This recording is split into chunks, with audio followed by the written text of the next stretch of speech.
Les chants de Thésée ont empli pendant 5 jours le hall de Hans Messe. Du 28 décembre 2022 au 1er janvier 2023, 5000 jeunes se sont réunis dans la ville de Rostock, au nord-est de l'Allemagne, pour une rencontre européenne.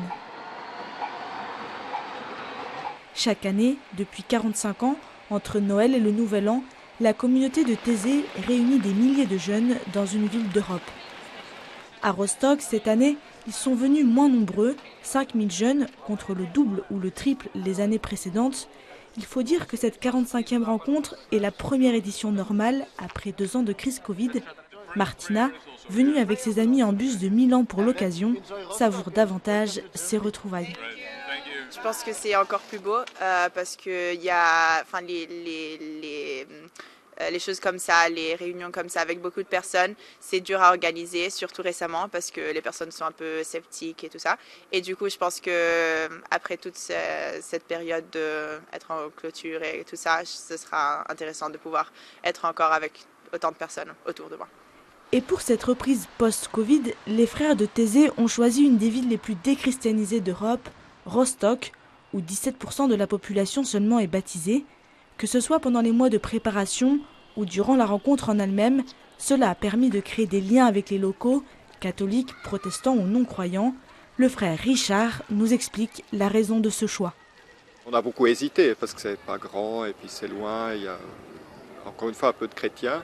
Et puis on a compris peu à peu que c'était une chance et que c'était très important pour nous de ne pas choisir les lieux faciles, mais aussi d'accepter le défi et d'être des témoins tout simplement, humblement de l'Évangile dans un contexte tel qu'il existe ici et qu'il existe ailleurs en Europe aussi.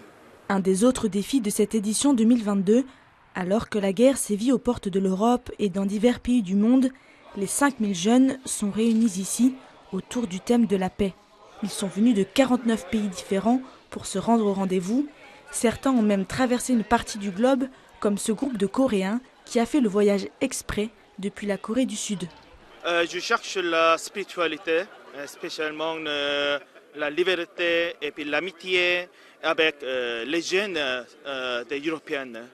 Parce que la société coréenne est très compliquée. Il y a la guerre et puis les jeunes cherchent maintenant le travail.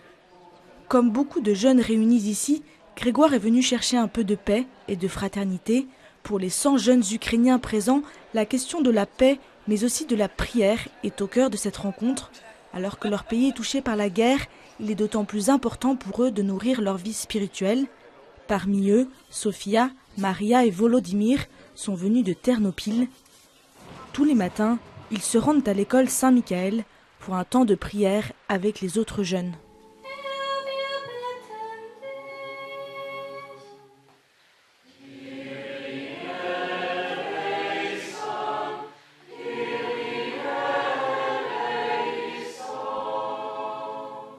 We prayed all together with a lot of young people from almost the whole Europe, and it helps us to join and to see things from different sides, and it was very enjoyable thing. I'm very satisfied with all this, and yes, what about prayer? I could relax, I could give my heart to the God, I could join with the God with this prayer, and I'm sure that a lot of guys feel the same feeling as well. Comme il l'explique ce matin à son groupe de partage, Volodymyr trouve aussi dans ses temps quotidiens de prière une source de force et d'espérance.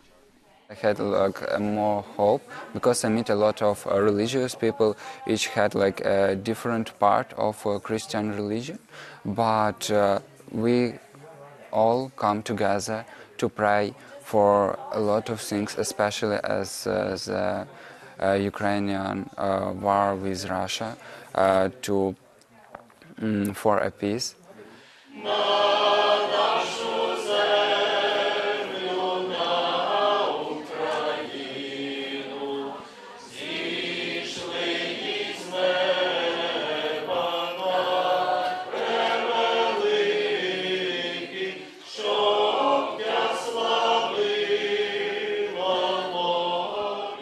Pour Sofia, Maria et Volodymyr, prier est une façon d'être acteur de paix.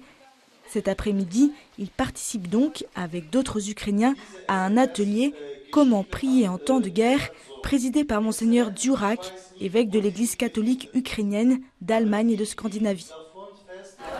Молоді люди є носіями надії для Європи, для України, для своїх країн, для своїх родин. А молоді люди, які зараз зібралися, вони є апостолами любові, апостолами правди, апостолами солідарності.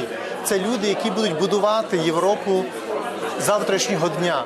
L'espoir d'un lendemain meilleur, l'espoir de la paix, Sofia le trouve dans la prière.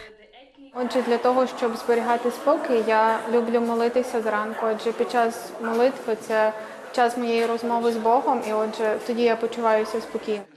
Juste avant la rencontre à Rostock, le frère Aloïs, prieur de la communauté de Thésée, a passé Noël en Ukraine, où il a été marqué par la résilience du peuple ukrainien.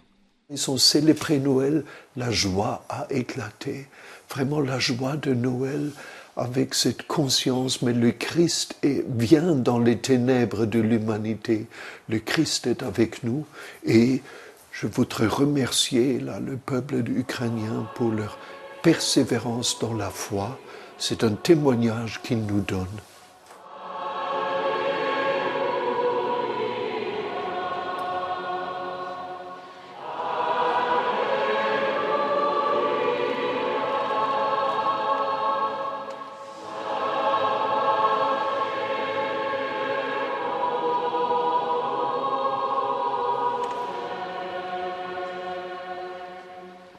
Cette rencontre a été l'occasion pour tous ces jeunes d'interroger leur rôle dans cette entreprise de construction de paix.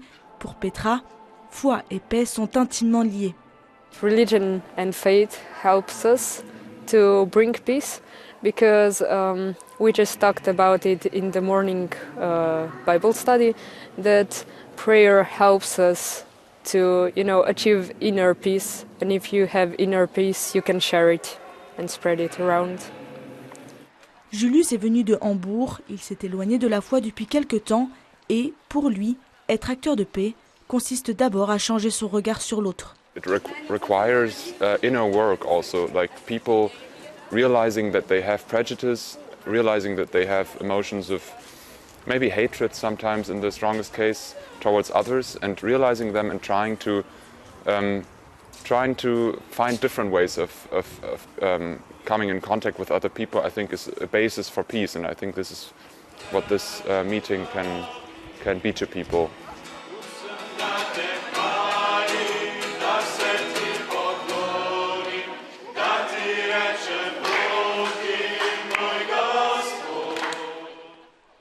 Croyants ou non-croyants, venus de près ou de loin, ces 5000 jeunes réunis à Rostock ont vécu des temps forts de spiritualité, de partage et de fraternité. L'année prochaine, rendez-vous en Slovénie, à Ljubljana, pour une 46e édition.